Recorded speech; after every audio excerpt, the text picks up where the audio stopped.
Dragnet. Ladies and gentlemen, the story you are about to hear is true. The names have been changed to protect the innocent.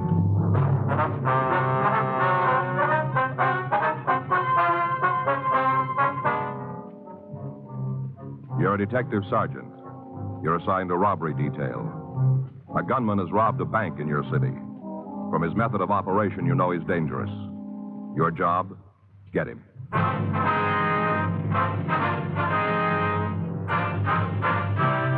Dragnet, the documented drama of an actual crime. For the next 30 minutes, in cooperation with the Los Angeles Police Department, you will travel step by step on the side of the law through an actual case transcribed from official police files. From beginning to end, from crime to punishment, Dragnet is the story of your police force in action. It was Wednesday, May 4th. It was warm in Los Angeles. We were working the day watch out of robbery detail. My partner's Frank Smith. The boss is Chief of Detectives Thad Brown. My name's Friday. It was 12:36 p.m. when I got the call, and it took me 8 minutes to get back to the city hall. Robbery squad room. Back here, Joe? Yeah. Back here. What's up? Oh, bank job and slugging. We got a rule on. Where? Corner Melrose and Fountain. Anybody else on it? Yeah, J.J. and Murph went out. All right, let's go. All right. Friday, Smith? Yeah, Lieutenant. You two going to cover the bank holdup? Yeah, we're just leaving. Donahoe called in. He's out with J.J. and Murph. Uh-huh. They got it covered out there. Skipper wants you to tag Georgia Street and talk to the guard. See if you can get any information out of him. All right. Okay. What's the name? I haven't got it. There's a uniformed man with him. Old guy's in pretty bad shape. Yeah. When the thief left the bank, the guard tried to stop him. Old man pulled a gun, misfired, pistol whipped the old guard. Mm-hmm. He's in critical condition. We just got word that you can talk to him if you get right over there. Better make it fast. All right.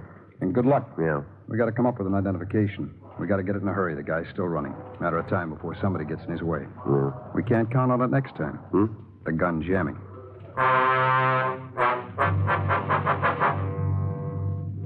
12:47 p.m. Frank and I left the city hall and drove over to Georgia Street Receiving Hospital. It took us 5.5 minutes traveling code 3. We went up to the 3rd floor and met the officer who'd been with the guard. You fellas from Central? Yeah, Friday and Smith. I want to see the victim. You missed him. What do you mean? He died 5 minutes ago.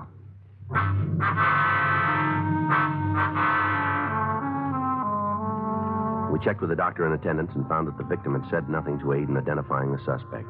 We returned to the office. A local broadcast on an APB had been gotten out on the man carrying his description. A crew from the crime lab had gone over the premises of the bank without gaining any new information. The clerks and tellers had been brought to the city hall to check the mug books. Everything possible was being done to apprehend the bank guard's killer, but without being able to identify him, the job was almost impossible. At 2:48 p.m., we got a call from Captain Donahoe. That's right, Skipper. Mm-hmm. No, they're in the mug room now. No, not yet. Oh, wait a minute. Joe, you want to toss me that pad there? Yeah, sure. Here you go, Skipper. Yeah? Mm-hmm. I see. I got it. Now, we'll check right away. Yeah, as soon as we find out. Yes, sir. All right, goodbye. What do you got? Well, checked around the neighborhood, found a newsboy, saw the suspect leave the bank. Yeah. Kid got the license number. An immediate check was made with the Department of Motor Vehicles and with our vehicle records. It took us 2 minutes to get the information. Yeah, we figured it'd turn out that way. Hey, want to give me the address? All right. Okay, we'll run it out. How about it? Car was stolen a week ago. A team of men went out to talk to the owner of the automobile. Additional broadcasts were gotten out on the stolen car carrying the license number, the make, and model description. In the event the car was found abandoned, it was to be staked out and we were to be notified. Roadblocks were set up in the area adjacent to the bank and all vehicles were checked. Captain Donahoe came in from the scene and a meeting was held between him and Chief of Detectives Thad Brown. At the time, 25 officers from Robbery Division were trying to find a lead to identify the thief. We knew what he looked like, what kind of car he was driving. We knew what kind of gun he had and how much money he'd stolen, but we didn't know who he was or where to find him. The night dragged on. At 1:26 a.m., we got our first break in the case. Excuse me. Yes, ma'am. I'm one of the bank tellers.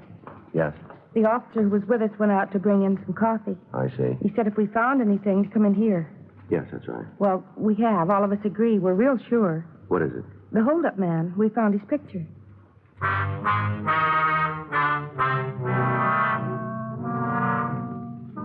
The suspect was identified as Thomas Bud Carey, WMA, 26 years. According to his package, he'd been arrested the first time when he was 16. He'd served a total of 5.5 years in state institutions. We checked with Fred Galloway of the Adult Authority and found that there was an outstanding warrant on Carey for parole violation. Additional broadcasts were gotten out carrying his name and description. Officers in the field were notified of the latest developments. While other teams of men covered Carey's known hangouts and friends, Frank and I left the office and drove out to see his mother. She lived in a rundown apartment house on the east side of town. The building was dark when we got there. Yeah, here it is, number 5.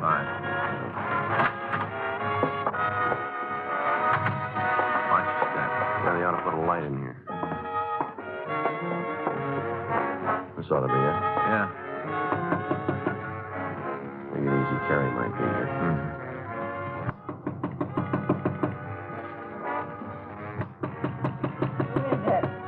Open up. What do you want? Police officers, we want to talk to you. Nothing for the cops. Get out of here and leave me alone. Come on, Miss Carey, open up. I ain't Miss Carey no more. Now go away. We can do it 2 ways. You can talk to us here, or we can go downtown. What's it about? Your son. On in. Where's he going? We want to check. For what? There ain't nothing here. One lousy room. That's it. We can see. It's the kitchen. Better take a look in the stove. Might be something there. Ah, the place is clean, Joe. It's not true either. Now, what do you want? Have you seen your son? He in trouble again? We'd like to talk to him. What's he done now? You know where he is? No. You know where we can find him? I haven't seen him for a couple of months. Might as well be dead. Well, he isn't. Ain't any difference to me, one way or the other. You know where he lives? It ain't here. That's no kind of an answer. Question don't fit either. Look, I'll tell you. I'm his mother.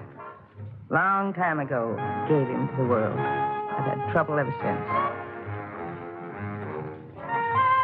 Gallagher again. I'll sleep with the radio on. Lady, you got any idea where we can find your son? No, You got any close friends? maybe. If he has, I don't know. How about girls?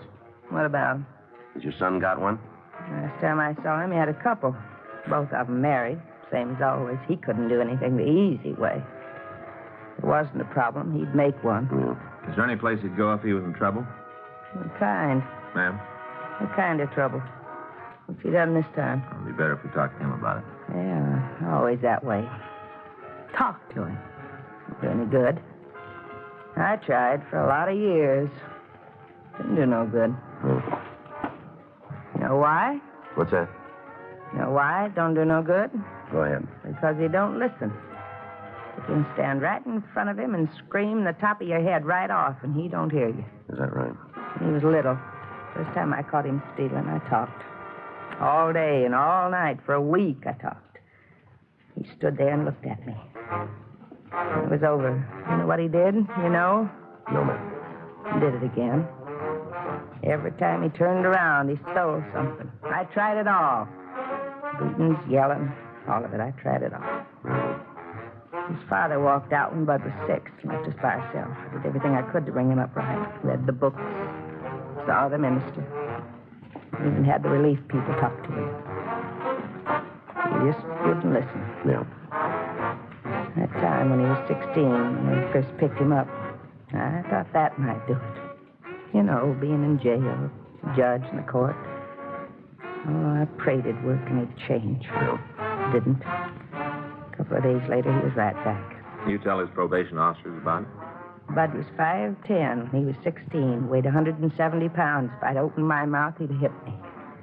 Pretty hard thing to say, isn't it? Oh, it's harder to live with. All the time, all the tears. I'm tired of crying. I'm tired of working. I'm tired of being alive. I used to pray for him. Asked God to make him come out of it, be a good man. I prayed and I prayed. And I figured I was praying for the wrong thing. So I changed. No. I know him. I know how he thinks and what he'll do. He's mean. In the soles of his feet, he's mean. Mm-hmm. I still pray. Maybe you're the one to do it. What's that? Kill him.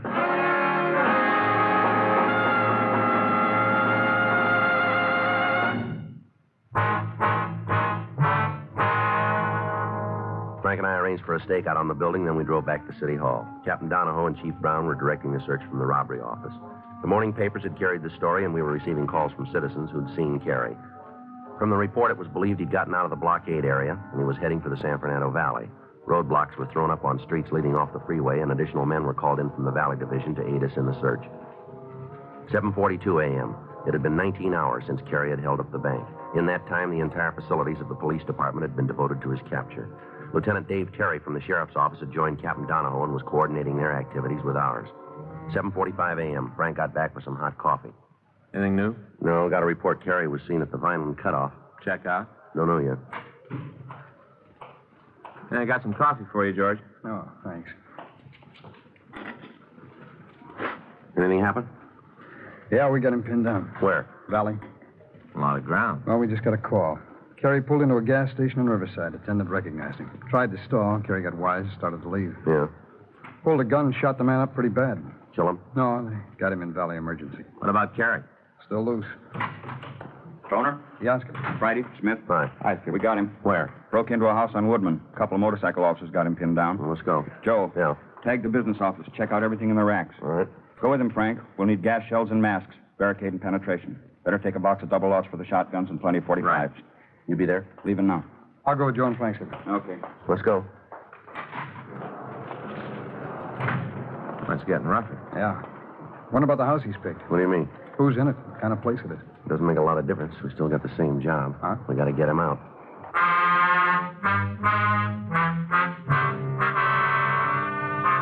We left the city hall and drove out to the valley, code 3. By the time we'd gotten there, several other officers from Central Robbery and the Valley Division were on the scene. We talked with Sergeant Pat Murphy of our office. What do you know about the place? 6 rooms. Here, let me lay out for you. Got a pencil? I got a pen here. Oh, thanks. All right, now, the house is built in the shape of a U. Mm-hmm. The living room runs along the front, the dining room here on the corner. Here? Yeah. Now, the kitchen is here, and here's a back door. Any cover there? Officers are found him while watching it. Yeah. There's a closet here off a service porch. Go. On the other side, there's a bedroom here, door, the bath, and another bedroom. Just the 2 doors. Yeah, the front and the one off the kitchen. Where'd you get this layout? I talked to the woman next door. She's a friend of the family, owns the place, been inside a lot. Where are they? With the family? Yeah. We're not sure. A neighbor says she thinks they're all out, and the man goes to work at 6. Woman usually drives the kid to school about 7:30. Who put out the call? Motor officers. They saw the car parked at the curb, went to check it out. Carey was inside. He made the house. They try to get him out yet? No, they weren't sure he was alone. How'd you do? Well, we got here right after they did. By the time we got to the curb, he started to shoot. Any chance of getting to him from the back of the house? Oh, it'd be rough. The shades are all pulled down. Hard to tell where he is. If we go in, he could be sitting under the window waiting for us. How about the phone? We tried, and he won't answer it. Well, that all of it? Much as we got. Well, what do you want to do? I'll give him a chance to walk out. It'll be his choice. Talk to him? Yeah. Give him a chance to open the door. Well, it's going to be hard. We haven't been able to get near the place. Big things to make sure he's alone. As far as we've been able to tell, he is. There's no movement inside, no noise. Trying to round up the family now. Can't wait for that. Let's get on it. I'll try to talk to him. You can't make it, Joe. He's in a box and he knows it. Well, maybe that'll bring him out. You want to do it? Go ahead. All right. He makes a move. Get out, fast. I won't need that. We'll give you coverage. Last time you heard from me was in the living room, is that right? Yeah, there's 3 windows on the left there. Okay. Easy, Joe.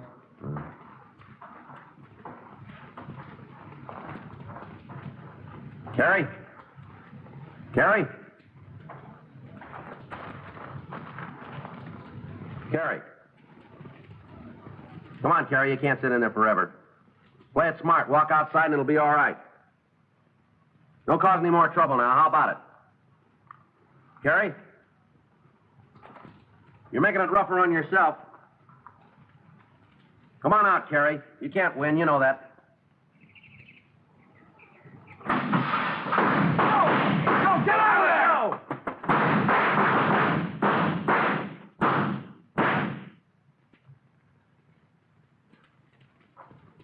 I don't have to tell you, it didn't work. Yeah.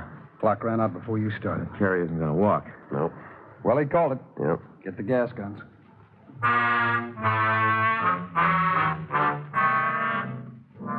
The people living across the street and on each side of the house were asked to leave their homes in the event there would be any more shooting.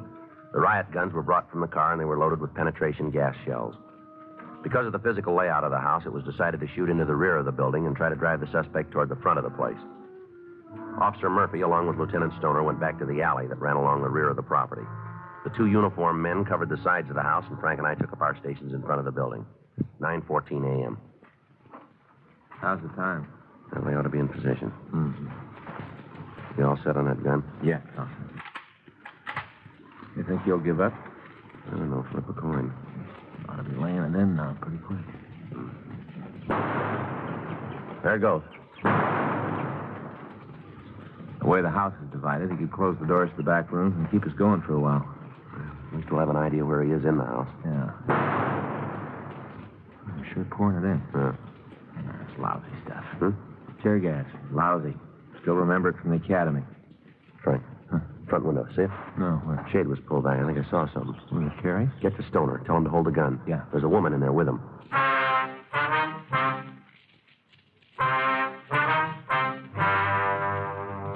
Because of the possibility that there might be another person in the house, all shooting into the building was stopped. An immediate effort was made to identify the other person. The owner of the place, Virgil Bush, was contacted. He told us that he and his wife had left the house at about the same time. She'd taken their son to a neighborhood school, and then he thought that she'd returned to the house. A check was made at the school, and the youngster was found to be present. From all indications, Mrs. Bush was in the house with Carrie and was being held a hostage. 10:56 a.m., we met with Captain Donahoe and Lieutenant Stoner. Any chance you were wrong, Joe? No, I don't think so. Right after the guns went off, I thought I saw the woman at the front window. Looked like she was trying to get out. Mm-hmm. What do you want to do now, Skipper? Not much left. The woman's got to get out of there before we can go in after Carrie. Best way to do that's go in after her. Yeah. What about using triple chasers? Might work. If we go in the back way, we can drive Carrie toward the living room. Yeah, but what if he takes the woman with him? Keep him busy enough, and he won't. Figures she's given him plenty of trouble by this time. It'll be rough for him to drag her along. Then it might work. Who's going in? Frank and I can do it. You can give us a cover. Where are you going to make it? Which rooms did you hit, Stoner? Back bedroom and the kitchen. That covers both sides of the house, then. Yeah. The gas holding? As far as we can tell, it's still there. It might be better then to go into the bedroom. Drive Carrie into the living room. Hope we can pick up the woman on the way. All right. You got the masks? I'll get him. Want to give me a hand, Frank? Yeah. We'll give you all the cover we can, Joe. Good. We can't shoot into the house, but we'll make Carrie think we are. All right. Once you got the woman, bring her out. All right. If Carrie goes into the living room, don't try to go after him. Let him sit for a while. We'll take care of the rest of it later. Okay. Here you go, Joe. All right. Here are the triple chasers. Six of them ought to do, huh? Yeah. I'll take the sawed off. You should be able to handle him with that. Yeah. I don't have to tell either one of you to take it easy. No. We want that woman, but we want her alive. Anything comes up that gets in the way, pull out. Don't wait to ask questions. Right. All right, get on it. Let's go, Frank. Right. Joe, Yeah. Carrie's rough. He's playing for keeps. You know he'll kill you if he gets a chance. Well, that makes it easy. Hmm? We won't give him one. Frank and I went around to the back of the house and put on the gas masks. He loaded the shotgun and flipped off the safety. I checked the triple chasers. They're about the size of a beer can, and they're built like a hand grenade. 2 seconds after the pin is pulled and the lever is released, the shell explodes into 3 parts. Each of them throws out a large quantity of tear gas. By using them, an officer can completely fill an area with gas almost immediately. A few minutes after we were in position, the covering gun fire started. Oh, that's it. Let's go. Yeah. You going to toss one in the bedroom? Better. Make sure it's clear. Okay. I'll watch it. Go ahead. I'll cover you. Right. All right, come on. All right. That's clean. Yeah, let's get to the next room. It's the bathroom, isn't it? Should be. Once you get the door, I'll toss the shell. Right? Wait a minute. You got the pin? Wait a minute. Ah, go ahead. Give it a second. Okay. Let's go. And it's empty. Yeah. Bedroom next. Uh-huh. Hold it. Okay. Now let's go. It's Carrie. He's in the living room. You better get him. Wait a minute. Huh? On the bed, it's the woman. Come on, we better get her out of here. Right. You naked? I think so. Get that window, will you? Yeah. Wait till I get the shade. I'll go first, and I'll take her on the outside. All right. Hold it right there, Carrie. It's us, Murph. Friday and Smith, give us a hand. We got the woman. Here, let me help. Okay, Joe. All right, you got her? Yeah. All right. Come on, let's get her out of here. Wait till I get this mask off, will you? Okay, Joe. Wait a minute. Yeah. How's the woman? Well, she seems to be all right. Want to give me a hand getting this tape off? Yeah. Thank God you made it. I thought he was going to kill me. Every minute I thought he was going to kill me. You're all right now, Miss Bush. Take it easy. He's crazy. That man's crazy. If you hadn't got it, he'd have killed me, sure. I know. All right, Miss Bush. Let's get out of here. Come on. You got her, huh? Yeah, Skipper. You all right, ma'am? Yes, it isn't his fault, though. I've never seen anybody like that before. All right, Mrs. Bush. You want to take her to the car, ma'am? Sure. Just a minute, ma'am. What? Can you tell us how many guns Carrie's got? What? How many guns did you see? What difference does it make? Makes a lot of difference to us.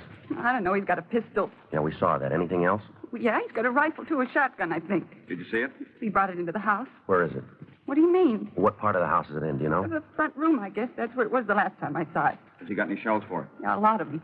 But his pocket's full. All right, that's all. Thank you. You going to get him now? We're going to try. You'll have to shoot him. Ma'am? He told me so himself. Said you wouldn't take him alive. Uh-huh. Told me if you tried, he'd take a couple of you with him. Well, it isn't going to change things. Hmm? He's still going.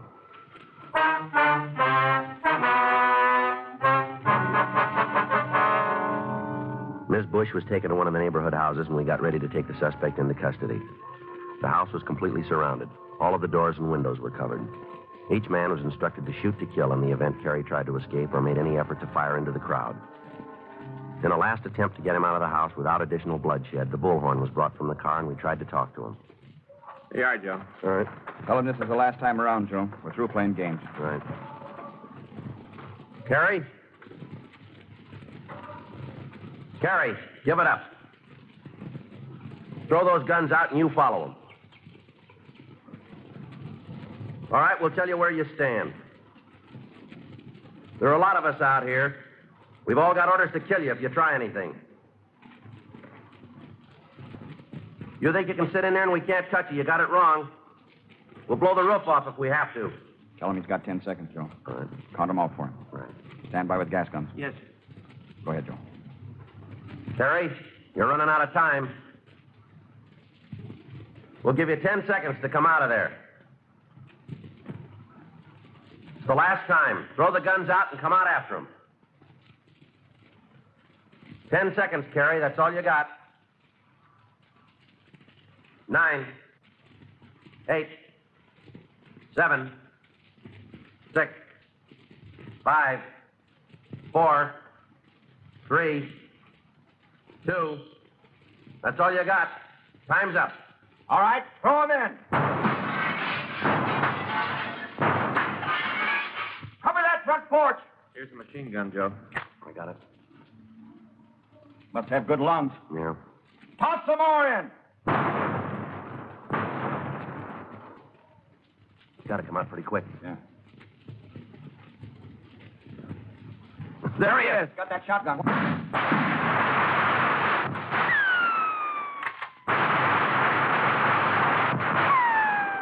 Keep down. Yeah. Easy now. Terry. Terry? Not moving. Cover me. Yeah. How about it? It's all right. Must have been dead when he hit the floor. Yeah, we were lucky.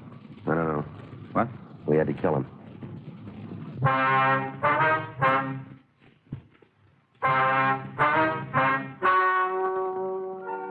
The story you have just heard is true.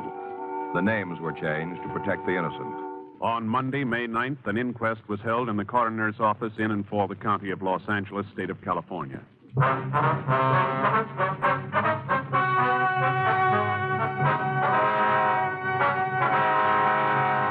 The coroner's jury found that the death of Thomas Herbert Carey was caused by gunshot wounds resulting from an attempt to resist arrest.